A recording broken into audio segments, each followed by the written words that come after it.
Welcome back guys. जो हमने last lecture लिया था उसमें हमने पढ़ा था एक्सरसाइज 3.2 और उसमें हमने पढ़ा था सब्स्टिट्यूशन मेथड। तो हमने पेयर ऑफ लीनियर इक्वेशंस जो थी उसको सब्स्टिट्यूशन मेथड से सॉल्व करना पूरा सीख लिया था और काफ़ी इजी था वो, है ना। और उसके पहले वाले लेक्चर में हमने ग्राफिकल मेथड से सीखा था। तो हमारे दो मेथड्स क्लियर हो गए हैं, ग्राफिकल मेथड और सब्स्टिट्यूशन मेथड। और टोटल कितने मेथड्स हैं? 3। तो थर्ड जो मेथड है उसका नाम है एलिमिनेशन मेथड और उसको हम आज पढ़ेंगे। तो उसमें थ्योरी जैसा कुछ है नहीं कि जिससे हम थ्योरी पढ़ें और थ्योरी में समझें, उसे हम सीधे क्वेश्चंस करेंगे और क्वेश्चन में ही समझते जाएंगे। ठीक है, तो आज हम करेंगे एक्सरसाइज 3.3। चलो स्टार्ट करते हैं। देखो क्वेश्चन क्या कह रहा है, solve the following pair of linear equations bye elimination method. साफ साफ लिखा है bye elimination method and substitution method. मतलब जो इक्वेशंस दी हुई है इसको एलिमिनेशन मेथड से भी सॉल्व करना है और सब्स्टिट्यूशन मेथड से भी सॉल्व करना है। तो हम आज जो सीखेंगे वो एलिमिनेशन मेथड सीखेंगे। सब्स्टिट्यूशन मेथड आपको ऑलरेडी आती है, अगर मेरा लेक्चर आपने देखा है तो सब्स्टिट्यूशन मेथड आपको ऑलरेडी आती होगी, तो आप सब्स्टिट्यूशन मेथड से खुद कर सकते हो। हम यहाँ पे सब्स्टिट्यूशन मेथड इस क्वेश्चन में या इस एक्सरसाइज में यूज नहीं करेंगे, हम सिर्फ और सिर्फ किससे करेंगे? एलिमिनेशन मेथड से। ठीक है, तो देखो एलिमिनेशन मेथड में कैसे सॉल्व करते हैं। सॉल्व, हमारा first x plus y is equal to 5, ये फर्स्ट इक्वेशन दी हुई है। सेकेंड इक्वेशन क्या दी है? 2x minus 3y is equal to 4। अब जब भी आप एलिमिनेशन मेथड यूज करोगे तो एलिमिनेशन नाम में ही आ रहा है एलिमिनेट करना। एलिमिनेट मतलब हटाना।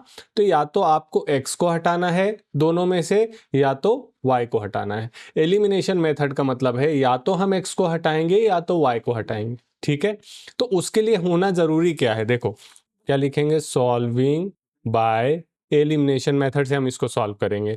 तो हमारी इक्वेशन है x plus y is equal to 5 और 2x minus 3y is equal to 4। ठीक है, तो हमें या तो x को रिमूव करना है, मैं यहाँ लिख देता हूँ, आपको वहाँ क्वेश्चन में नहीं लिखना है। या तो x को एलिमिनेट करो या तो y को एलिमिनेट करो। ठीक है, वो तुम्हारे ऊपर है, आप तुम किसको एलिमिनेट करना चाहते हो? x को एलिमिनेट करना चाहते हो या y को एलिमिनेट करना चाहते हो? तो एलिमिनेट करेंगे कैसे? मेन प्रॉब्लम ये है कि एलिमिनेट हम कैसे करेंगे। देखो एलिमिनेट करने के लिए जिसको भी आप करना चाहते हैं, मान लीजिए x को एलिमिनेट करना चाहते हैं, तो दोनों इक्वेशन में x की वैल्यू सेम होना चाहिए। या y को एलिमिनेट करना चाहते हैं तो दोनों इक्वेशन में y की वैल्यू सेम होना चाहिए, या y वाला कांस्टेंट, वैल्यू नहीं, y वाला कांस्टेंट सेम होना चाहिए। ठीक है ना। मैं यहाँ लिख देता हूँ, for elimination constant of x और y should be same in both equations. ठीक है, जिसको भी आप एलिमिनेट करना चाहो, जिसको भी आप एलिमिनेट करना चाहो, चाहे x को एलिमिनेट करना चाहो या y को एलिमिनेट करना चाहो, आपने डिसाइड कर लिया कि x को एलिमिनेट करना है, तो आपको ये देखना है कि x के कांस्टेंट दोनों इक्वेशन में सेम हैं या नहीं है। नहीं है तो हम बनाएंगे। ठीक है, तो जनरली हम x को ही एलिमिनेट करते हैं शुरू में, किसी को भी आप कर सकते हो। देखो जैसे फॉर एग्जांपल यहाँ पे हमारे पास है x plus y is equal to 5 and 2x minus 3y is equals to 4। ठीक है, अब हमने डिसाइड कर लिया, यहाँ कुछ लिखना नहीं, हमने डिसाइड कर लिया कि x को एलिमिनेट करना है। बट देखो दोनों जगह, यहाँ पे तो x के साथ 2 है और यहाँ पे x के साथ कुछ भी नहीं है, तो x एलिमिनेट नहीं हो सकता।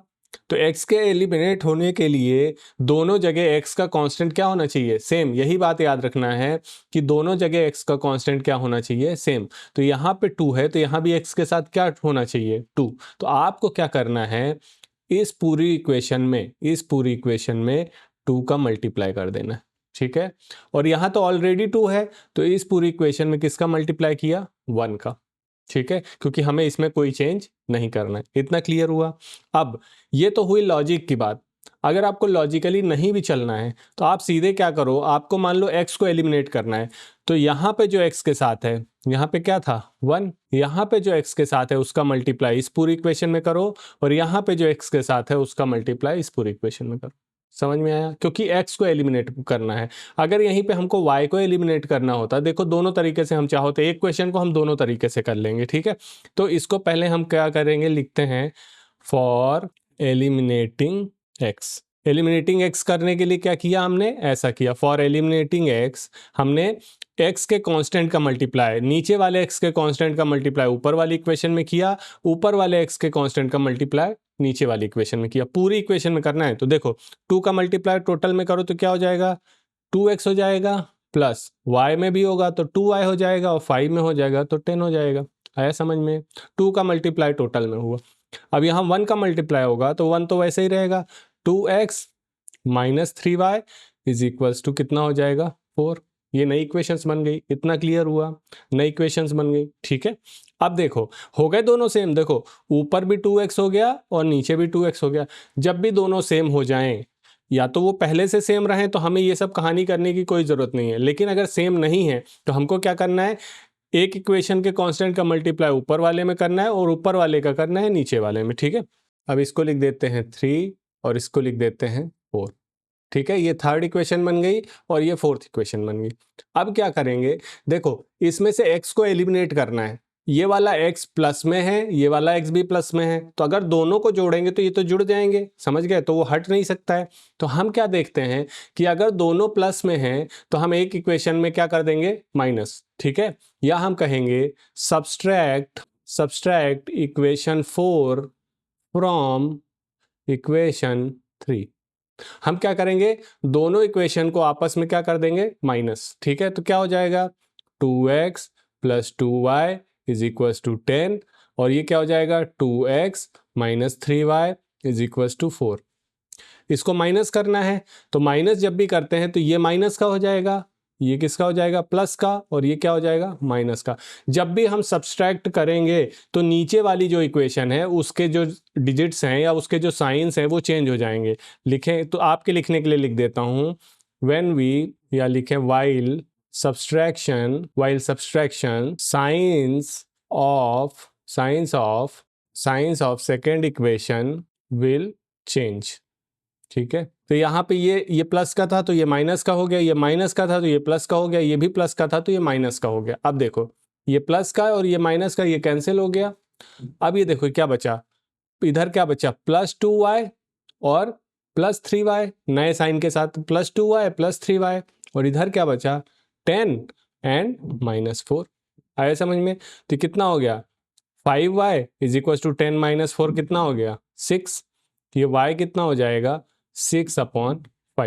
y कितना आया, 6/5। ठीक है, अब y की वैल्यू आ गई तो अब हम क्या कर देंगे, यहाँ पे put this y in equation 1। Equation 1 में रख दो। इक्वेशन 1 क्या थी, x plus y is equal to 5।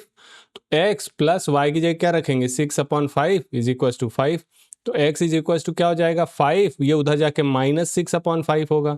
अब इसका एलसीएम लेंगे तो एलसीएम आएगा 5, तो यहाँ पे आएगा 5 × 5 माइनस 6, तो ये क्या हो जाएगा, 25 माइनस 6/5। तो x इज इक्वल्स टू क्या आएगा, 19/5। तो आ गई वैल्यू, x की वैल्यू आ गई। आंसर हमारा क्या हो जाएगा, x is equals to 19/5 and y is equals to 6/5। ठीक है, तीनों मेथड्स में से ग्राफिकल मेथड ले लो या सब्स्टिट्यूशन मेथड ले लो या एलिमिनेशन मेथड ले लो, तीनों मेथड में एलिमिनेशन मेथड ही सबसे इजी है। जब भी एग्जामिनर आपसे ना बोले कि आपको किस मेथड से करना है तो आपको हमेशा एलिमिनेशन मेथड यूज करना है, क्योंकि एलिमिनेशन मेथड बहुत इजी है। एलिमिनेशन मेथड में क्या करना है, आपको कांस्टेंट को इक्वल करना है। कांस्टेंट को इक्वल करने के लिए आपको दिमाग नहीं लगाना है, नीचे वाले कांस्टेंट का ऊपर मल्टीप्लाई करना है, ऊपर वाले कांस्टेंट का नीचे मल्टीप्लाई करना है और दोनों इक्वेशन को माइनस कर देना है। माइनस कर देना है या प्लस कर देना है वो आपको देख के करना है, वो हम आगे देखेंगे एग्जाम्पल में। अगर दोनों प्लस के हैं तो माइनस कर दो, अगर एक प्लस का और एक माइनस का है तो अपने आप कैंसिल आउट हो जाएगा, तब प्लस कर देना। समझ गए? तो इसी का ये हो गया हमारा फर्स्ट क्वेश्चन कंप्लीट। इसमें सब्स्टिट्यूशन मेथड से भी इसको करना था लेकिन वो आप करोगे। ठीक है, मैं यहाँ पे सिर्फ एलिमिनेशन मेथड डिस्कस करूंगा। इसी का सेकंड देखते हैं। ये हो गया फर्स्ट का सेकंड। तो फर्स्ट के सेकंड में इक्वेशंस दी हुई हैं, हमको दिया है 3x minus 5y is equals to 4 और 9x minus 2y is equals to 7। अब लिखेंगे solving bye elimination method. Solving bye elimination method. देखो एलिमिनेशन मेथड से सॉल्व कर रहे हैं तो हमको x को एलिमिनेट करना है। तो x को एलिमिनेट करने के लिए पहले देखो यहाँ x 3 है, यहाँ x 9 है, मतलब हमको कुछ करना पड़ेगा क्योंकि दोनों सेम नहीं। दोनों को सेम बनाने के लिए हम क्या करते हैं, नीचे वाले x के साथ जो कांस्टेंट है उसका मल्टीप्लाई पूरे ऊपर में कर दो और ऊपर वाले का नीचे में कर दो। कोई दिमाग नहीं लगाना है इसमें। ठीक है, तो हम क्या करेंगे, 3x minus 5y is equal to 4। इस टोटल में किसका मल्टीप्लाई करेंगे, x के साथ क्या है नीचे 9। समझ में आया? ठीक है। अब नीचे जो इक्वेशन है 9x minus 2y is equal to 7, इसमें टोटल किसका मल्टीप्लाई करेंगे, 3 का। आया समझ में? देखो हमें x को एलिमिनेट करना है, यहाँ मैं चाहे लिख देता हूँ लेट्स एलिमिनेट x को अगर एलिमिनेट करना है तो x के जो कांस्टेंट्स हैं उनका ऊपर नीचे मल्टीप्लाई कर दो। ऊपर x के साथ क्या कांस्टेंट है 3, तो उसका नीचे मल्टीप्लाई किया। नीचे x के साथ क्या कांस्टेंट है 9, तो उसका ऊपर मल्टीप्लाई किया। बस इतना सा करना है एलिमिनेशन मेथड में, और कुछ नहीं करना है। अब देखो टोटल मल्टीप्लाई करो तो क्या हो जाएगा, 9 3 जा 27x माइनस 9 5 जा 45y इज इक्वल टू 9 4 जा 36। पूरे में 9 का मल्टीप्लाई किया। ऐसे ही यहाँ पे 9 into 3 27x minus 3 into 2 6y है ना, is equal to 7 into 3 is equal to 21। अब देखो ये दोनों, ये प्लस 27 है, ये भी प्लस 27 है, तो हमको क्या करना पड़ेगा, माइनस करना पड़ेगा, तभी तो ये घटेगा। तो जब भी हम माइनस करेंगे तो माइनस करने पे क्या होता है, क्या लिखेंगे, लेट्स सब्सट्रैक्ट, इसको मान लो इक्वेशन 3 नाम दिया, इसको equation 4। Let's subtract equation 4 from equation 3। Equation 3 से इक्वेशन 4 को माइनस कर दिया। जब भी ऐसा करेंगे 27x minus 45y is equal to 36, और ये भी सेम था, 27x minus 6y is equal to 21। देखो इक्वेशन 3 से किसको माइनस किया है, इक्वेशन 4 को माइनस किया है। तो जब भी माइनस करेंगे तो नीचे वाले के साइंस क्या हो जाएंगे, चेंज। तो ये माइनस, ये प्लस, ये माइनस, ये प्लस का था तो ये माइनस का हो गया, ये माइनस का था तो ये प्लस का हो गया, ये भी प्लस का था तो ये माइनस हो गया। जब भी हम सब्सट्रैक्शन करेंगे तो नीचे वाली जो इक्वेशन होगी उसमें जो भी साइंस होंगे उसका अपोजिट हो जाएगा, ये बात याद रखना। तो अब देखो ये प्लस का 27 है और ये माइनस का 27x, एक्स खत्म हो गया। अब देखो ये कितना बचा, माइनस 45y, और नीचे क्या हो गया, प्लस का 6y नए साइन के हिसाब से इज इक्वल टू, ये कितना हो गया 36 माइनस 21। ठीक है, इसको जब करोगे तो माइनस का कितना बचेगा, 39y। ठीक है, माइनस का 39y, और ये कितना बचेगा, प्लस का 15। तो y इज इक्वल टू क्या आएगा, 15/39, ये हो जाएगा माइनस का। y की वैल्यू क्या आई, माइनस 15/39। ये 3 से डिवाइड हो जा रहा है, 3 5 जा 15, ये भी 3 से डिवाइड हो रहा है 13। तो y इज इक्वल टू आएगा माइनस ऑफ 5/13। ये y की वैल्यू आ गई। अब हमें x निकालने के लिए क्या करना पड़ता है, इसकी वैल्यू इक्वेशन में रख दो। Put value of y in equation 1 में रख दो। इक्वेशन 1 क्या थी हमारी, 3x minus 5y is equal to 4। तो यहाँ 3x माइनस 5, y की जगह में क्या रखूंगा, माइनस 5/13 इज इक्वल टू 4। तो हो जाएगा 3x माइनस माइनस प्लस हो जाएगा, ऊपर क्या हो जाएगा 25 divide by 13 is equal to 4। तो 3x is equal to 4 minus 25 divide by 13 है ना। अब यहाँ एलसीएम लेंगे तो ये आएगा 13, यहाँ 4 इंटू 13 माइनस 25, तो हो जाएगा 52 minus 25 divide by 13। That means ये आएगा 27/13 इज इक्वल टू 3x। अब यहाँ से यहाँ लिख रहा हूँ, तो ये हो जाएगा x is equal to 27/13 into 3 है ना। नीचे आके मल्टीप्लाई में 3 9 आर 27, तो ये क्या आ गया 9/13। तो x की वैल्यू क्या आ गई 9/13 एंड y की वैल्यू क्या आ गई 5/13 माइनस में। यही हमारा आंसर हो गया। आए समझ में एलिमिनेशन मेथड, बहुत इजी एलिमिनेशन मेथड। आपको जिसको भी एलिमिनेट करना हो उसके कांस्टेंट का नीचे वाले का ऊपर, ऊपर वाले का नीचे माइनस मल्टीप्लाई कर दो और फिर माइनस कर दो। अगर माइनस कर रहे हो तो नीचे वाले के साइंस चेंज कर दो। बस इतना सा कॉन्सेप्ट है और एलिमिनेशन मेथड में कुछ भी नहीं है। ठीक है, क्वेश्चन 2 करते हैं। देखो सेकंड क्वेश्चन क्या कह रहा है, form pair of linear equation. मतलब इस बार इक्वेशन उसने दी नहीं है, हमको बनानी है क्वेश्चन की कंडीशन के हिसाब से। तो form pair of linear equations, find their solution if exist. क्या कह रहा है कि अगर सॉल्यूशन एग्जिस्ट करता है तो हमको उसका सॉल्यूशन निकालना है बाय एलिमिनेशन मेथड।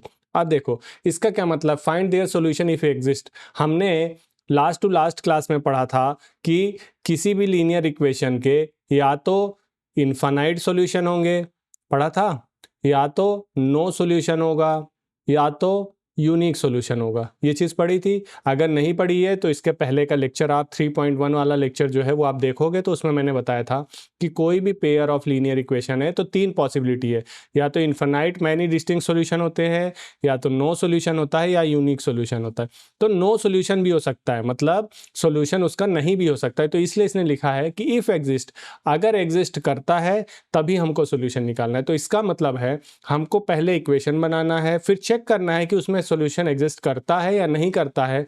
अगर करता है तब हम आगे बढ़ेंगे और उसका सॉल्यूशन निकालेंगे बाय एलिमिनेशन मेथड। क्वेश्चन समझ में आया? अब इसका पहला क्वेश्चन देखो क्या कह रहा है। If we add 1 to numerator and subtract 1 from denominator, numerator में एक को ऐड कर दें और डिनोमिनेटर में से एक माइनस कर दें, तो फ्रैक्शन रिड्यूसेस टू 1, फ्रैक्शन क्या बन जाता है? 1 बन जाता है। And it becomes 1/2 if we only add 1 to denominator, अगर सिर्फ डिनोमिनेटर में 1 को ऐड करें तो फ्रैक्शन क्या बनता है? 1/2। इससे हमको इक्वेशन बनाना है, ठीक है। देखो सॉल्यूशन, तो हम क्या करेंगे, लेट अस अज्यूम, क्योंकि सारी बात न्यूमरेटर और डिनोमिनेटर में हो रही है ना, तो हम कहेंगे late us assume numerator of the fraction is x, numerator को मान लिया x, and let us assume denominator of the fraction is y, then fraction is x upon y, है ना। न्यूमरेटर x मान लिया और डिनोमिनेटर को y मान लिया, तो फ्रैक्शन क्या हो गया? x upon y। इतना समझ में आया? अब देखो क्या बोल रहा है, if we add 1 to numerator, numerator में कितना ऐड करना है? 1। अब लिखेंगे according to question if we add 1 to numerator and subtract 1 from denominator, denominator में से 1 को सब्सट्रैक्ट कर दिया, तो फ्रैक्शन कितना? फ्रैक्शन रिड्यूसेस टू 1, फ्रैक्शन कितना हो जाता है? 1। ठीक है, इतना समझ में आया? तो अब ये क्या हो जाएगा? x प्लस 1, ये उधर जाएगा तो क्या हो जाएगा? y माइनस 1 इंटू 1, तो ये तो वही रहेगा, x plus 1 is equals to y minus 1। तो x, y को इधर ले आओ तो क्या हो जाएगा? x minus y is equals to minus 1, ये वाला और ये वाला जाके उधर माइनस 1 हो जाएगा। तो x minus y is equals to कितना हो गया? -2। ये एक इक्वेशन बन गई। आया समझ में? हमने क्वेश्चन की कंडीशन का यूज़ किया और इक्वेशन बना ली, x minus y is equals to -2। अब एक और कंडीशन दी उसने कि it becomes 1/2 if we only add 1 to denominator, numerator में कुछ नहीं किया और डिनोमिनेटर में 1 ऐड कर दिया, तो कितना बनेगा? 1/2। अब देखो फिर से लिखेंगे अकॉर्डिंग टू क्वेश्चन, क्या बोला है? न्यूमरेटर में कुछ नहीं करना है और डिनोमिनेटर में अगर हमने 1 को ऐड किया तो ये किसके इक्वल में होगा? 1/2 के। फिर से क्रॉस मल्टीप्लाई करो तो ये हो जाएगा 2x is equals to 1 into y plus 1, ये हो जाएगा 2x is equals to y plus 1, तो ये हो जाएगा 2x minus y is equals to 1। ये इक्वेशन हो गई सेकंड। आई बात समझ में? ठीक है, तो हमारे पास दो इक्वेशन मिल गई, दो equation, two equations are x minus y, 2 को इधर ले आओ, x minus y plus 2 is equals to 0, और 2x minus y minus 1 is equals to 0। ये इक्वेशंस बन गई, इक्वेशन 1 और इक्वेशन 2। ठीक है, अब देखो मैंने ऐसे क्यों लिखा है, क्योंकि उसने बोला है कि find the solution if it exist, तो हमको पहले पता करना पड़ेगा ना सॉल्यूशन कैसे है या नहीं है। तो सॉल्यूशन है या नहीं उसके लिए हम क्या करते हैं, हम a1 a2 b1 b2 c1 c2 निकालते हैं। ठीक है, अगर नहीं पता है तो पहला वाला 3.1 का लेक्चर देखो, उसमें बहुत अच्छे से बताया। तो a1 क्या होता है? पहली इक्वेशन के साथ जो x में है तो क्या है? 1 है। दूसरी और y के साथ में क्या है? साइन के साथ लेना है, -1 है। देखो कुछ नहीं है, मतलब 1 तो है ही, तो x के साथ 1 है, y के साथ साइन के साथ लेना है तो -1, और c क्या हो जाएगा? कांस्टेंट +2। ऐसे a2 कितना हो जाएगा? 2, x के साथ 2 है, यहाँ कितना है? -1 है, और यहाँ कितना है? -1 है। हम क्या निकालते हैं? a1/a2, तो कितना आएगा? 1/2। और क्या निकालते हैं? b1/b2, तो ये कितना आएगा? -1/-1, दैट मीन्स +1। और c1/c2, तो यह जाएगा 2/-1 मतलब -2। ठीक है, तो क्या आया हमारा? a1/a2 और b1/b2 अलग अलग है, मतलब इक्वल नहीं है। जब भी ऐसा होता है कि a1/a2 is not equals to b1/b2, तो याद करो क्या होता था? Unique solution. होता था यूनिक सॉल्यूशन, मतलब एक ही सॉल्यूशन, मतलब सॉल्यूशन तो है, यूनिक सॉल्यूशन है, तो यूनिक सॉल्यूशन है। अब हम इसको सॉल्व करेंगे बाय एलिमिनेशन मेथड। समझ गए? ये कांस्टेंट इधर क्यों लाया था मैं? क्योंकि स्टैंडर्ड इक्वेशन क्या होती है लाइन की, ax plus b y plus c is equal to 0। Linear standard equation ये होती है, तो इसीलिए जब कंपैरिजन करना था तो मैं सी को इधर ले आया था। नहीं तो हमारी इक्वेशंस एक्चुअल वाली कौन सी है जो हमको सॉल्व करनी है? x minus y is equal to -2। हमारी एक्चुअल इक्वेशंस क्या हैं? x minus y is equal to -2 and 2x minus y is equal to +1, है ना। अब लिखेंगे हम सॉल्व बाय, किस मेथड से बोला है? Elimination method. Solve by elimination method. तो हम लिखेंगे, देखो एलिमिनेशन मेथड्स को सॉल्व करने के लिए क्या करना चाहिए? मान लो मुझे x को हटाना है, तो x के कांस्टेंट का ऊपर नीचे मल्टीप्लाई कर दो, तो ऊपर कितने का मल्टीप्लाई होगा? x minus y is equal to -2, total में नीचे वाले x के कांस्टेंट का मतलब 2 का, और नीचे 2x minus y is equal to +1 में ऊपर वाले x के कांस्टेंट का मतलब 1 का। तो कितना हो जाएगा? ऊपर 2x minus 2y is equal to 2 2 ज़ा -4, पूरे में 2 का मल्टीप्लाई किया, इसमें 1 का करेंगे तो वही रहेगा 2x minus y is equal to 1। अब क्या करेंगे? माइनस कर देंगे, है ना, सब्सट्रैक्ट करेंगे, क्योंकि दोनों प्लस के हैं तो माइनस करना है, तो माइनस किया तो साइन चेंज होंगे, ये साइन हो गए। अब ये प्लस ये माइनस कैंसिल।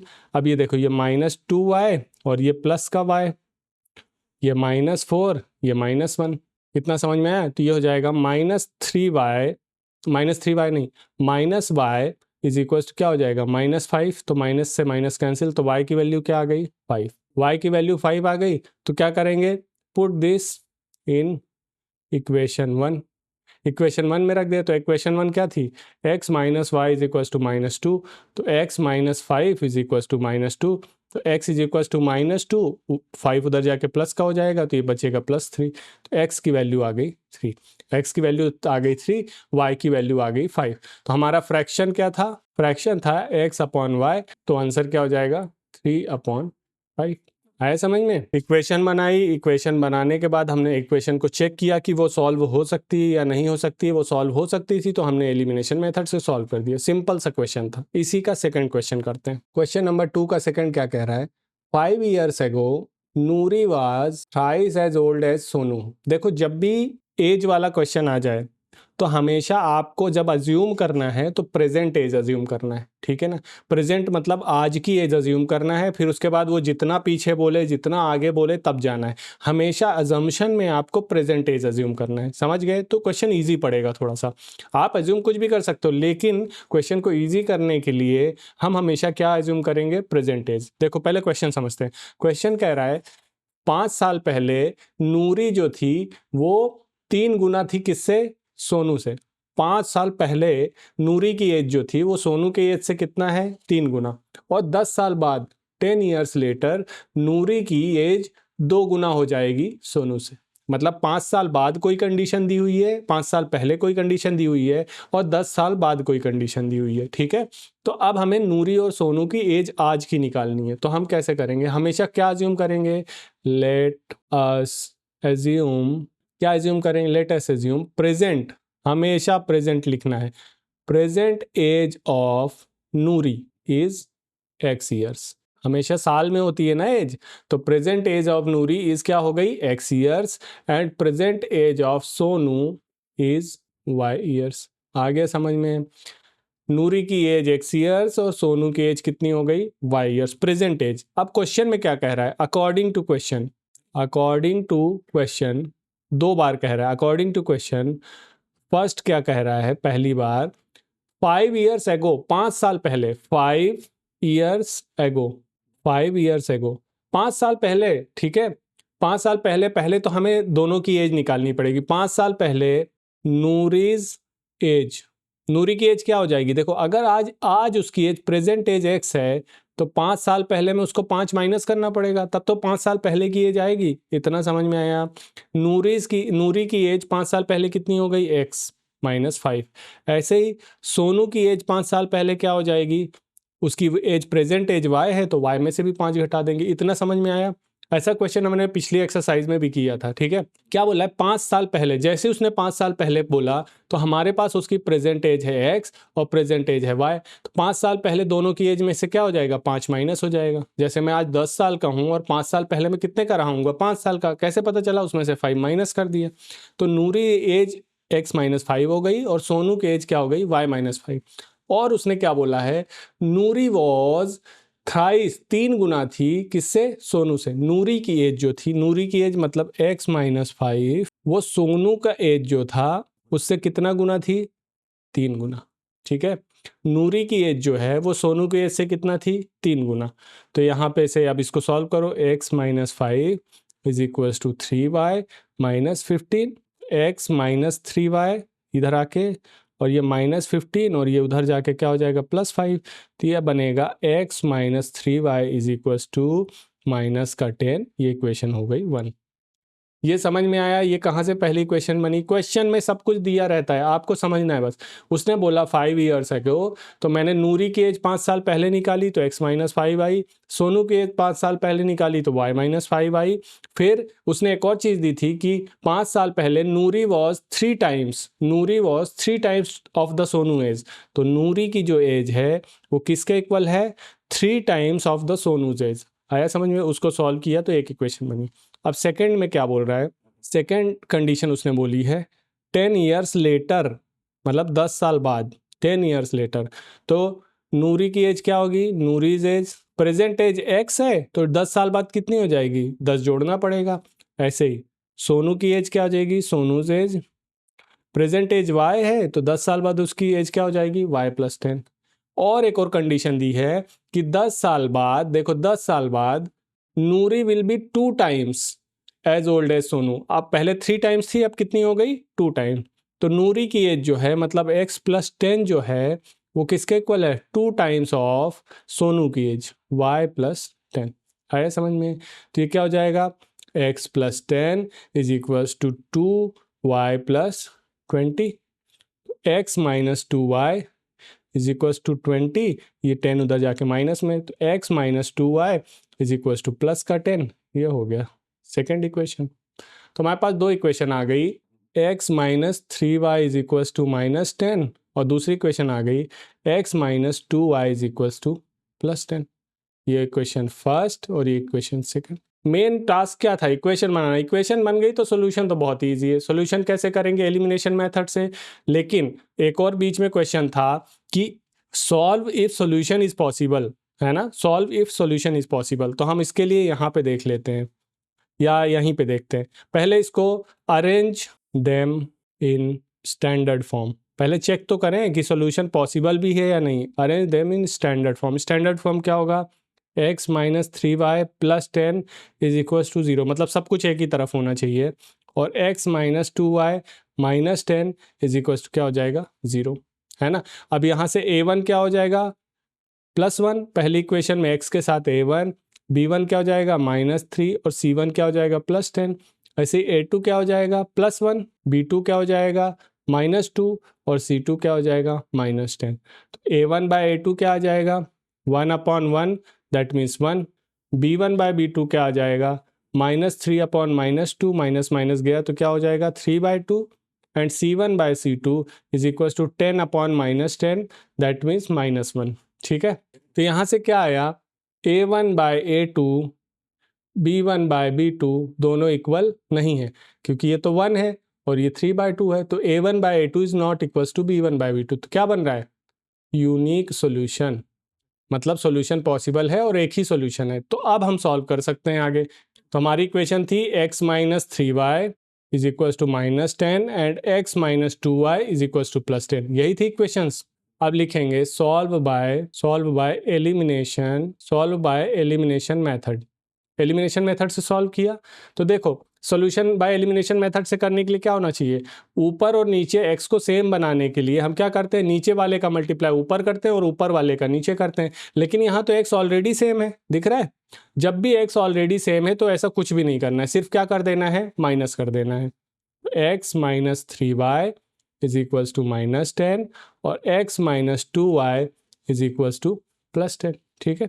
तो अब इसको माइनस किया तो ये तो माइनस का हो गया, ये प्लस का हो गया, ये माइनस का हो गया, तो ये प्लस माइनस कैंसिल, और ये क्या बचा, -3y ऊपर वाला प्लस 2y नीचे वाला, ये -10 और -10, तो ये -3y, तो ये बचेगा सिर्फ माइनस का y इज इक्वल टू ये हो जाएगा -20, तो y क्या हो जाएगा 20 प्लस का, माइनस माइनस कैंसिल हो जाएगा। ठीक है, अब put this in equation 1, equation 1 में रख दो। इक्वेशन 1 क्या है, x - 3y is equal to -10, तो इसमें y की वैल्यू x - 3, y की जगह क्या रख देंगे 20 इज इक्वल टू -10, तो x -20 दिया 60 इज इक्वल टू -10, तो x is equal to -10 plus 60, तो x इज इक्वल टू क्या हो जाएगा प्लस का 50, तो x की वैल्यू आई 50 और y की वैल्यू आई 10।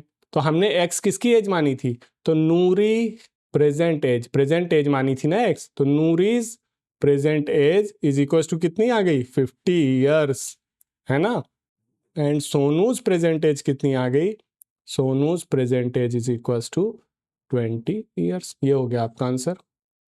आया समझ में।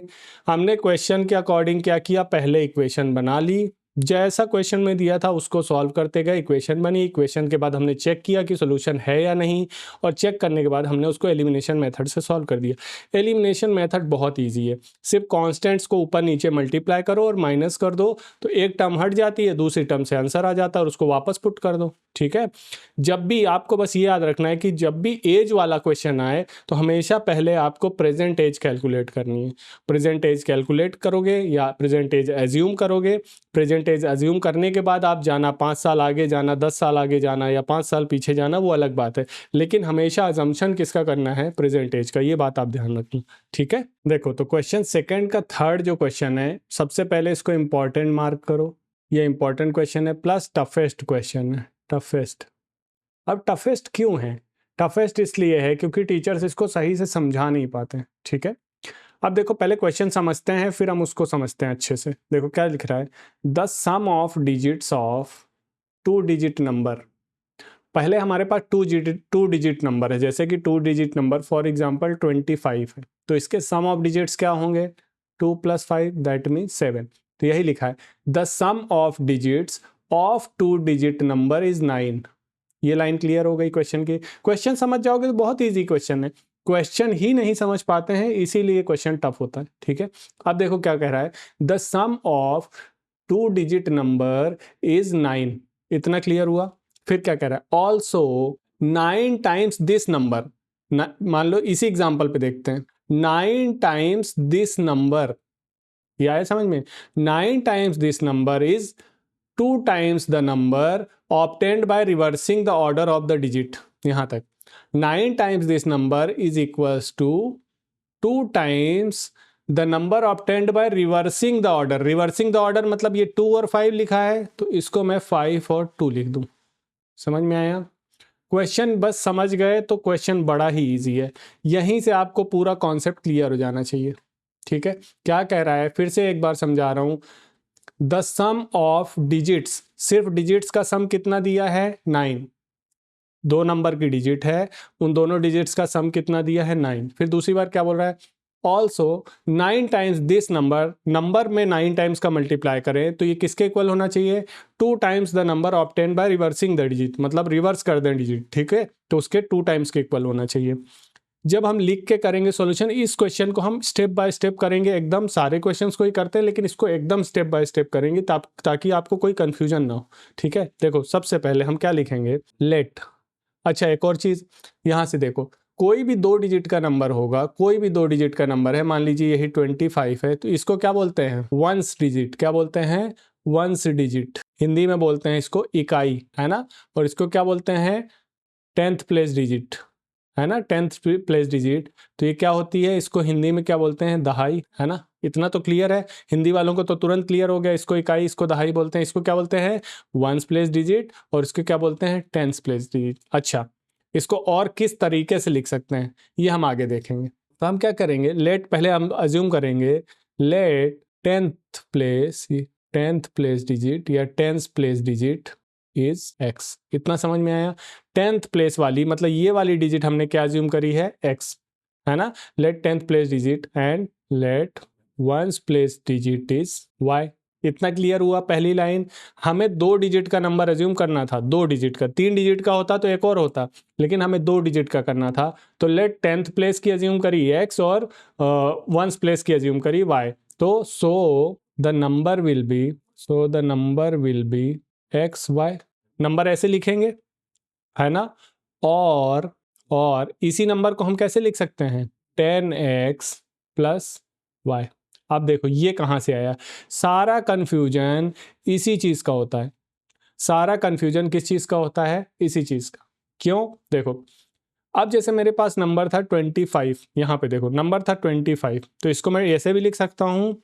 और मैं कैसे लिख सकता हूँ, इस 2 में अगर मैं 10 का मल्टीप्लाई करूँ, 2 इंटू 10 प्लस 5, तो क्या अभी भी ये क्या लिखा है, 20 प्लस 5, दैट मीन्स 25 लिखा हुआ है। 2 कौन सी डिजिट है, 10th डिजिट है, इसीलिए 2 में कितने का मल्टीप्लाई हो रहा है, 10 का। ऐसे ही यहाँ पे x कौन सी डिजिट है, 10th प्लेस डिजिट है, इसीलिए x में कितने का मल्टीप्लाई हो रहा है, 10 का, प्लस उसमें y को प्लस करेंगे तो क्या बन जाएगा, नंबर। आया समझ में, बस यही समझ गए तुम तो क्वेश्चन में कुछ भी नहीं है। ठीक है, देखो लेट हमने पहला क्या किया, लेट 10th प्लेस डिजिट मान ली x और 1st प्लेस डिजिट मान ली y। So the number will B, number या तो मैं एक्स वाई लिखूंगा और 10x प्लस वाई लिखूंगा। तो हम हमेशा ये वाला ना लिख के ये वाला लिखेंगे, ठीक है, क्योंकि क्वेश्चन में हमको इक्वेशन बनानी है। ठीक है, तो हमारा नंबर ये आ गया। तो पहली इक्वेशन के पहले नंबर क्या बन गया, 10x प्लस वाई। इतना क्लियर हुआ। अब देखो अकॉर्डिंग टू क्वेश्चन में 2 कंडीशन दी है। According to question first condition क्या दी है, सम ऑफ डिजिट्स, दोनों डिजिट्स जो हैं उनका सम कितना दिया है। According to question sum of digits is 9। Sum of digits 9 दिया है, तो मतलब x plus y is equal to 9। ये हमारी पहली इक्वेशन बन गई। कितना इजी है। मेन यहां तक था कि लोग यही नहीं समझ पाते कि इसको हमने ऐसे क्यों लिखा है। ठीक, सम ऑफ डिजिट्स इज 9। और सेकंड क्या बोल रहा है, देखो 9 टाइम्स दिस नंबर, 9 टाइम्स, इसी में लिखे हैं सेकेंड, 9 टाइम्स दिस नंबर मतलब 10x plus y is equals to 2 times, ये लिखा है 2 times the number obtained by reversing the order. 2 times the number obtained by reversing the order. तो reverse कर दिया मैंने ऑर्डर को, तो 10y बाय x हो जाएगा। समझ गए, यहीं पे सारा खेल हो जाता है। देखो उसने बोला है कि जो ये नंबर है उसका 9 टाइम्स किसके इक्वल में है। अगर मैं 2 टाइम्स कर दूं रिवर्स करके, तो रिवर्स किया तो पहले 10x प्लस वाई था, तो क्या हो जाएगा 10y प्लस एक्स। क्लियर हो गया इतना। रिवर्स कर दिया ऑर्डर को तो 2 टाइम्स हो गया। बस यहाँ से एक इक्वेशन यहाँ से बन जाएगी, तो हो जाएगा 9 into 10x plus 9y is equal to 2 into 10y plus 2x। x को इधर लाओ तो ये हो जाएगा 90x माइनस 2x। कुछ गड़बड़ तो नहीं करी, 90x minus 2x is equal to 20y minus 9y। तो यहाँ से क्या आ गया, 88x इज इक्वल टू क्या हो जाएगा, ये हो जाएगा 11y। तो यहाँ से x को यहीं पे रखो, तो x इज इक्वल टू क्या हो जाएगा 11/88 इंटू वाई। 11 1 ज़ा 11, 11 8 ज़ा 8, तो ये हो जाएगा x इज इक्वल टू क्या हो जाएगा 1/8y। आ गई समझ में, x इज इक्वल टू क्या आ गया 1/8y। अब put this value in equation first. Equation 1 में रख दो। इक्वेशन 1 में रखा तो x की जगह में क्या रख दूंगा 1/8 into y plus y is equal to 9, क्योंकि इक्वेशन क्या थी हमारी x plus y is equal to 9। तो x की जगह ये रख दिया 1/8y, तो क्या हो जाएगा y/8 plus y/1 is equal to 9। LCM लेंगे तो आएगा 8, तो हो जाएगा y plus 8 into y is equal to 9। तो नीचे हो जाए ऊपर हो जाएगा 9y/8 इज इक्वल टू 9। तो ये y इज इक्वल टू क्या हो जाएगा, क्रॉस मल्टीप्लाई करो, y is equal to 9y is equal to हो जाएगा 8 इंटू 9। फिर y इज इक्वल टू क्या हो जाएगा 8 इंटू 9/9। तो यहाँ y इज इक्वल टू कितना बचा 8। ठीक है, y is equal to 8, y आ गया। अब इसको कर देंगे put this value in equation 1। Equation 1 क्या थी हमारे पास, x plus y is equals to 9। इसको इसके बाद हम यहाँ से कर रहे हैं, ठीक है। तो x और y की जगह रख दिया 8, तो ये हो गया 9। तो x is equals to 9 minus 8, तो x इज इक्वल्स टू 1। तो हमारी 10th प्लेस डिजिट क्या आ गई, हमारा आंसर क्या हो जाएगा, नंबर कैसे बनेगा, नंबर हमारा क्या था, नंबर था x, इन 10th प्लेस में x था और 1st प्लेस में y था, तो 1 और y, नंबर क्या आ जाएगा 18। शुरू से फिर से एक क्वेश्चन समझाता हूँ, ठीक है। देखो हमेशा क्या 10th प्लेस डिजिट मान ली हमने x और 1st प्लेस डिजिट मान ली y, क्योंकि 2 डिजिट रहती है। फॉर एग्जांपल बगल में यही एग्जांपल लेते चलो कि अगर 25 है तो इसमें एक 10th प्लेस डिजिट है, इसमें एक 1st प्लेस डिजिट है। तो हमने 10th प्लेस डिजिट को माना x और 1st प्लेस डिजिट को माना y, तो हमारा नंबर क्या बन गया, x into y. I hope यहाँ तक क्लियर हो गया हो। अब इसी को मैं लिख सकता हूँ 2 इंटू 10, क्योंकि 10th प्लेस का है इसीलिए 10 का 2 इंटू 10 प्लस 5, तो ये अभी भी 25 ही लिखा हुआ है। इसीलिए जो 10th प्लेस डिजिट क्या थी यहाँ पे 2, यहाँ पे क्या है x, 10th प्लेस डिजिट है x में 10 का मल्टीप्लाई किया प्लस y किया तो ये 1 बना। समझ गया, इसको मैं ऐसे भी लिख सकता हूँ, ठीक। तो अब अकॉर्डिंग टू क्वेश्चन क्या था, सम ऑफ डिजिट्स, पहला कंडीशन थी सम ऑफ डिजिट इज 9, तो हमने किया डिजिट कौन कौन सी थी, x और y, तो x plus y is equal to 9, ये हमारी पहली इक्वेशन बनी। सेकंड कंडीशन थी 9 times this number, 9 times of this original number, 9 times of this original number is equal to 2 times of number of 10 by reversing the number. तो original number का 9 times ये है 10x plus y into 9 is equal to 2 time reverse कर दिया number को, मतलब कि हमने 1st प्लेस को यहाँ पे लिखा और 10th प्लेस को यहाँ पे लिखा, रिवर्स हो गया। अब ये तो ये क्या हो गया 10y, अब y में 10y प्लस x, इसको रिवर्स कर दिया। अब इससे इक्वेशन बनाई, तो इक्वेशन बनी ये, यहाँ से x की वैल्यू आ गई, x is equal to 1/8y। इसको हमने कहाँ पे रखा, फर्स्ट इक्वेशन में यहाँ पे, तो यहाँ से हमको क्या वैल्यू मिल गई, y की वैल्यू मिल गई। जब सॉल्व किया y की वैल्यू मिल गई, फिर से उसी इक्वेशन में रख दिया, y रख दिया, तो अब x की वैल्यू मिल गई और बन गया नंबर। आया समझ में, यही क्वेश्चन था जो टफेस्ट क्वेश्चन था। इससे टफ कोई क्वेश्चन यहाँ पे इस एक्सरसाइज में आपको नहीं मिलेगा। अब हम पढ़ते हैं सेकंड का 4th। देखो क्वेश्चन क्या कह रहा है, Meena went to the bank, Meena bank में गई to withdraw 2000 rupees. Total rupees कितने निकालना है, 2000 टोटल, ये दिमाग में रखना। Meena went to bank to withdraw 2000 rupees, ठीक है। She asked the cashier to give 50 and 100 notes only, या तो 50 का नोट मुझको देना या तो 100 का नोट देना। उसने कैशियर से बोला कि या तो मुझे 50 का नोट देना या तो 100 का नोट देना, और टोटल कितना होना चाहिए, 2000 रुपये निकालना है उसको। फिर क्या हुआ, Meena got 25 notes in all, कुल मिला के उसको 25 नोट मिले, कुल मिला के, ठीक है। नोट कुल मिला के उसको कितने नोट मिले, 25। तो अब हमको पता करना है कि 50 के कितने नोट मिले और 100 के कितने नोट मिले, ठीक है। तो हमें नोट्स निकालना है, तो हम कहेंगे let Meena got x notes of 50 rupees, x notes 50 रुपए के कितने नोट मिले उसको, x वही निकालना है हमको। And let Meena got y notes of 100 rupees. हम मान लेते हैं कि 100 रुपए के उसको कितने नोट मिले y, और 50 रुपए के कितने नोट मिले x, ठीक है। इतना समझ में आया। अब according to question total note कितने मिले उसको, 25, चाहे वो 100 का हो या 50 का हो, तो टोटल नोट कितने हो जाएंगे, 50 का नोट प्लस टोटल 100 का नोट, उसको कितने मिले हैं 25। ये इक्वेशन हो गई फर्स्ट। कैसे, टोटल नोट्स कितने होंगे, टोटल 50 के नोट, तो टोटल 50 के नोट x हैं और टोटल 100 के नोट कितने हमारे, दोनों को जोड़ने पे उसको कितने नोट मिले हैं 25, चाहे वो 50 का हो चाहे वो 100 का हो, टोटल नोट्स उसको कितने मिल गए 25। तो यहाँ से हमारी पहली इक्वेशन बनी x plus y is equal to 25। कोई दिक्कत।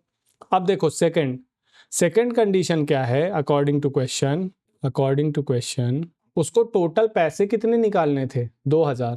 टोटल पैसे कितने निकालने थे, 2000। तो देखो हम कैसे लिखेंगे, सेकंड जो कंडीशन है उसके हिसाब से ये क्वेश्चन बनेगी। अब ये कैसे बनेगी मैं बताता हूँ। देखो 50 का एक नोट होता तो 50 रुपए बनते, 50 के 2 नोट होते तो कितने रुपए बनते, 100, 50 के 3 नोट होते तो कितने बनते, 150, ठीक है। मतलब और 50 के x नोट होंगे तो कितने बनेंगे, 50x। ये क्या बनेंगे, टोटल रुपए, है ना। अगर मैं बोलूं कि 50 का एक नोट है तो टोटल कितना बना, टोटल रुपीज बना सिर्फ 50, 50 के 2 नोट है तो टोटल रुपीस कितना बना 100, और 50 के x नोट हैं तो क्योंकि 50 के कितने नोट्स हमने एज्यूम किए हैं x, तो 50 के x नोट हैं तो टोटल कितना बना 50x। आया समझ में? तो हमारे पास देखो क्या है, 50 के x नोट्स हैं और 100 के कितने नोट्स हैं y। यहाँ पे देखो 50 के x नोट्स हैं और 100 के y नोट्स हैं, तो टोटल कितना बनना चाहिए उसका, टोटल कितने रुपए वो निकालने गई थी 2000। आया समझ में? जब मैं 50 के x नोट्स लिया है मैंने प्लस 100 के y नोट्स लिया है, तो टोटल पैसा तो मेरा उतना ही है जो मैं निकालने गई थी 2000। इतना आया समझ में? मीना को टोटल पैसे चाहिए थे 2000, तो 50 के उसने x नोट लिए तो 50x प्लस 100 के y नोट्स लिए। इस टोटल को अगर मैं जोड़ूं तो 2000 आना चाहिए ना। आया समझ में? ठीक है, फिर से मैं बताता हूं दोनों इक्वेशन कैसे बनी है। देखो, पहले हमने अज्यूम किया कि x नोट है 50 के और y नोट है 100 के, इसमें तो कोई दिक्कत नहीं है। अब उसने बोला है, उसने क्या बोला है कि total notes he got, total note, तो टोटल नोट कितने हैं 50 के कितने नोट्स हैं x नोट्स, तो टोटल नोट कितने हो जाएंगे x नोट 50 के और y नोट 100 के, टोटल नोट कितने हो गए 25। ये पहली इक्वेशन है, क्वेश्चन में दिया हुआ है।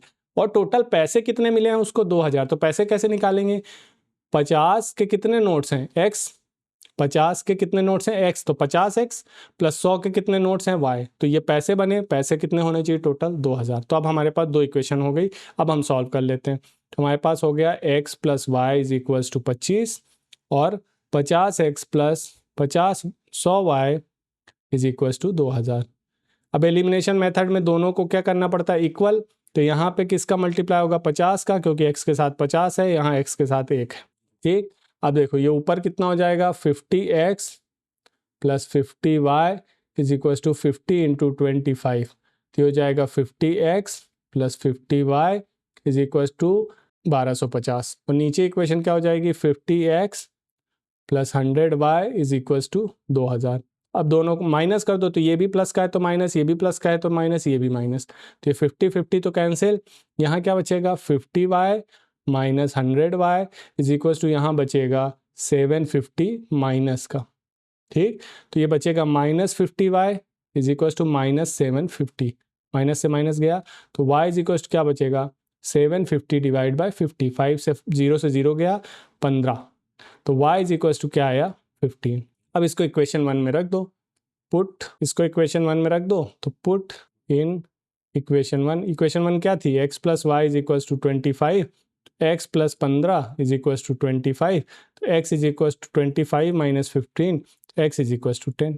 x की वैल्यू आ गई 10 और y की वैल्यू आ गई 5। तो x क्या थे 50 के नोट्स, तो हमारा आंसर क्या हो जाएगा, हमारा आंसर हो जाएगा टोटल 50 रुपीज़ नोट्स कितने थे x, तो कितने आ गए 10, टोटल 50 रुपीज़ नोट्स उसको कितने मिले हैं 10, और टोटल 100 रुपीज़ नोट्स उसको कितने मिले हैं 15।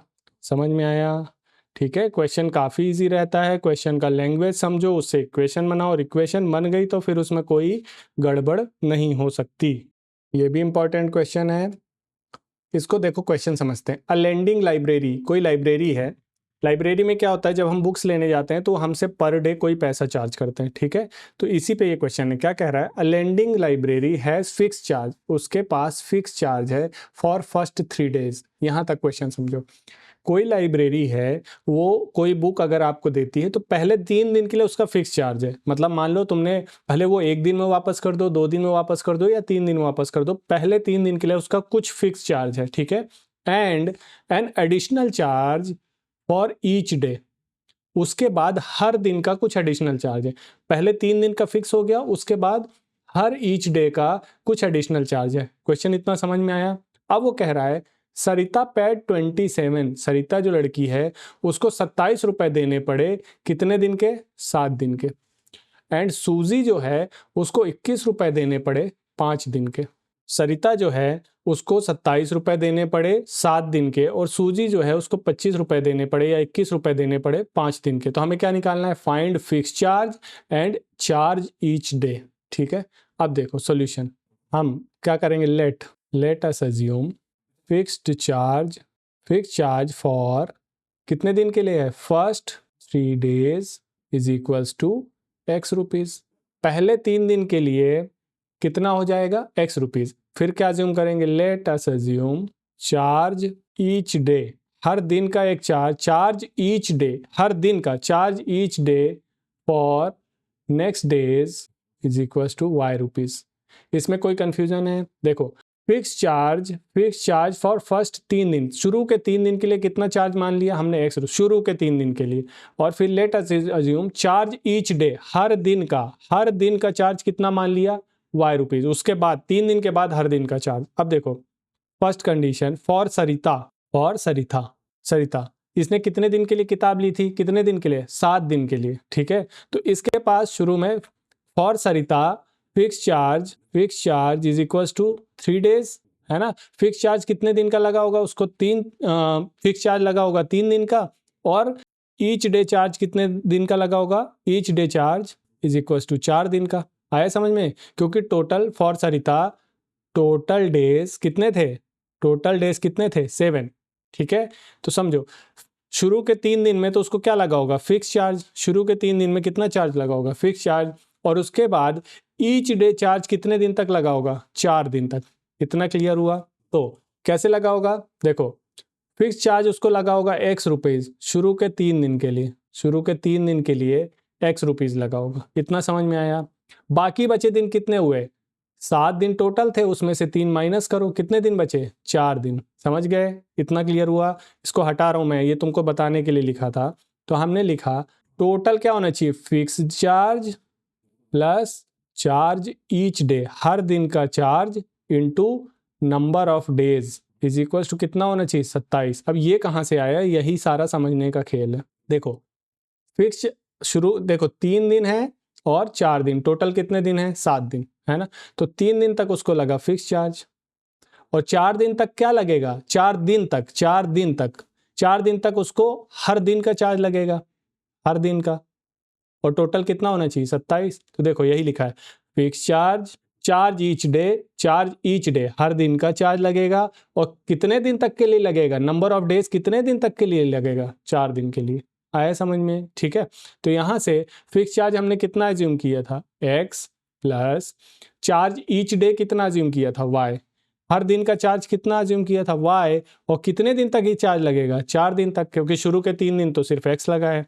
इज इक्वल टू कितना होना चाहिए, 27। तो ये हमारी इक्वेशन हो गई 1, मतलब x plus 4y is equal to 27। Equation banana he tough होता है, बाकी तो क्वेश्चन तो बड़ा इजी है, ठीक है। हमारा फिर से शुरू से समझा रहा हूँ। Let us assume fix charge कितने दिन के लिए, 3 दिन के लिए फिक्स चार्ज हुआ x rupees. Let us assume charge each day, हर दिन का चार्ज फॉर नेक्स्ट डेज कितना हुआ, y रुपीज। तो सरिता के लिए, सरिता ने बुक कितने दिन रखी थी, 7 दिन के लिए। तो 7 दिन में उसको 3 दिन तो फिक्स चार्ज लगा होगा और 4 दिन क्या लगा हुआ, चार्ज ईच डे लगा होगा। तो फिक्स चार्ज तो फिक्स है और चार्ज ईच डे हर दिन लग रहा होगा। फिक्स चार्ज तो फिक्स है, तीनों दिन में उतना ही लगा है। तो तीनों दिन में फिक्स चार्ज कितना लगा है, X, plus charge each day, हर दिन वाई लग रहा था। और टोटल कितने दिन एक्स्ट्रा थे उसके पास, 4 दिन, क्योंकि 7 में से 3 दिन यहाँ थे तो बचे 4 दिन यहाँ पे थे। तो यहाँ पे इक्वेशन बन गई। सेकंड कंडीशन जो सूजी है, सूजी ने कितने दिन रखी थी, 5 दिन, 5 डेज बुक को रखा था। तो 5 डेज में 3 दिन फिक्स लगा होगा और 2 दिन चार्ज ईच डे लगा होगा। तो हम लिखेंगे फॉर सूजी फिक्स चार्ज लगा होगा उसको 3 दिन, फिक्स चार्ज यहाँ लिख देते हैं for 3 days, plus y rupees लगा होगा या चार्ज ईच डे लगा होगा। चार्ज ईच डे कितने दिन के लिए लगा होगा, 2 दिन के लिए, क्योंकि 3 दिन के लिए यहाँ टोटल कितने दिन थे, 5, तो 2 दिन के लिए। तो टोटल उसका रुपए कितने बन रहे थे, 21। तो फिक्स चार्ज कितना है, X, plus charge each day कितना है, वाई, और कितने दिन के लिए लगा है, 2 दिन के लिए। तो ये हो गया 21। तो सेकेंड इक्वेशन बन गई x plus 2y is equal to 21। ये हो गई सेकेंड इक्वेशन, ठीक है। तो हमारी इक्वेशंस बन गई। अब इक्वेशन बन गई तो क्वेश्चन इजी है। इक्वेशन क्या क्या बनी है, x plus 4y is equal to 27 और x plus 2y is equal to 21। अब x सेम है तो हमें मल्टीप्लाई करने की जरूरत नहीं, सीधे माइनस करो। सीधे माइनस किया तो ये x, ये प्लस था इसलिए ये माइनस हुआ, तो ये बचा 4y minus 2y is equal to 27 minus 21। तो यहाँ से कितना बचेगा, 2y इज इक्वल टू 6, तो y इज इक्वल टू 6/2, तो ये हो गया 3। तो y इक्वल टू क्या क्या आया, 3। y 3 आया तो हम पुट इन इक्वेशन वन में रखो तो x प्लस 4, y की जगह रखा 3 is equal 27, x plus 12 is equal to 27, तो x is equal to 27 minus 12, तो x इज इक्वल टू 15। तो x क्या था? Fix charge. तो हमारा आंसर क्या आ गया? फिक्स चार्ज आ गया, फिक्स चार्ज आया 15 rupees and charge each day, charge each day, हर दिन और कितना लग रहा है? चार्ज दिन 3 रुपीज़। आया समझ में? फिक्स चार्ज आ गया 15 और चार्ज ईच डे आ गया 3 रुपीज़। तो यहाँ पे होती है एक्सरसाइज 3.3 ख़त्म। हमने तीनों मेथड पढ़ लिए हैं, ग्राफिकल मेथड, एलिमिनेशन मेथड और substitution method. Graphical method exercise 1 में है, सब्सटीट्यूशन मेथड एक्सरसाइज 3.2 में है और एलिमिनेशन 3.3 में है। एग्ज़ाम में कभी भी क्वेश्चन आए, आपको अगर लिखा हो ग्राफिकल से करना है तो ग्राफिकल से करो, सब्सटीट्यूशन से करना है तो सब्सटीट्यूशन से करो, एलिमिनेशन से बोले तो एलिमिनेशन से करो। लेकिन अगर नहीं लिखा है तो आप 90% ऑफ द टाइम या 100% of the time elimination method पे जाओ, क्योंकि एलिमिनेशन मेथड ईजी है। एलिमिनेशन मेथड में क्या करना है? जिसको भी एलिमिनेट करना हो उसके कांस्टेंट का मल्टीप्लाई नीचे वाले के कांस्टेंट का ऊपर मल्टीप्लाई करो, ऊपर वाले का नीचे करो, फिर दोनों को माइनस कर दो। बस याद रखना है जब भी माइनस करोगे तो नीचे वाली जो इक्वेशन है उसके साइंस चेंज कर देना, जहां भी प्लस हो वहां माइनस, जहां माइनस हो वहां प्लस, और फिर उसको सॉल्व कर लो। वहां से y की या x की वैल्यू मिल जाएगी, दूसरी इक्वेशन में रख दोगे तो x और y दोनों मिल जाएंगे। ठीक है, तो इजी क्वेश्चंस थे। जो दो क्वेश्चन इंपॉर्टेंट थे वो मैंने बता दिए हैं, एक था डिजिट वाला और दूसरा था ये सरिता वाला। ठीक है, तो इन दोनों की प्रैक्टिस बार बार करना है। और मैं हर बार बोल रहा हूँ कि नोट्स अपने बनाना है। जब भी नोट्स तुम अपने बनाओगे तो तुम्हारा माइंड अच्छे से क्लियर होगा। ठीक है, और वहाँ एग्जाम में क्वेश्चन को समझने की कोशिश करो। मैं सिर्फ तुमको इक्वेशन सॉल्व करना सिखा सकता हूँ, मैं क्वेश्चन समझाना नहीं सिखा सकता। क्वेश्चन तुमको खुद ही समझना पड़ेगा कि क्वेश्चन एक्चुअली कह क्या रहा है। अगर तुम यही नहीं समझ पाओगे कि क्वेश्चन कह क्या रहा है तो तुम कभी क्वेश्चन को सॉल्व नहीं कर पाओगे। ठीक है, तो आई होप कि चैप्टर 3 हम लोगों ने बहुत ही अच्छे से कवर किया है। हमने एक एक क्वेश्चन को यहीं पे सॉल्व किया है। कुछ जो बहुत इजी क्वेश्चंस थे लास्ट एक्सरसाइज में उसको मैंने होमवर्क पे दिया था। ठीक है, बाकी सारे हमने यहीं पे सॉल्व किए हैं। तो यार अगर आपको ये लेक्चर पसंद आया हो, आपको मेरे पढ़ाने का तरीका पसंद आ रहा हो, तो अपने दोस्तों को सजेस्ट कर सकते हो, आप सब्सक्राइब कर सकते हो। और नेक्स्ट चैप्टर में हम पढ़ेंगे क्वाड्रेटिक इक्वेशंस। ठीक है, हमने एक बार पढ़ा था उसको थोड़ा सा, लेकिन अब हम उसको डीपली पढ़ेंगे। तो नेक्स्ट चैप्टर जो है 4th चैप्टर वो है क्वाड्रेटिक, तो हम नेक्स्ट लेक्चर में उसको पढ़ेंगे। तब तक के लिए बाय बाय।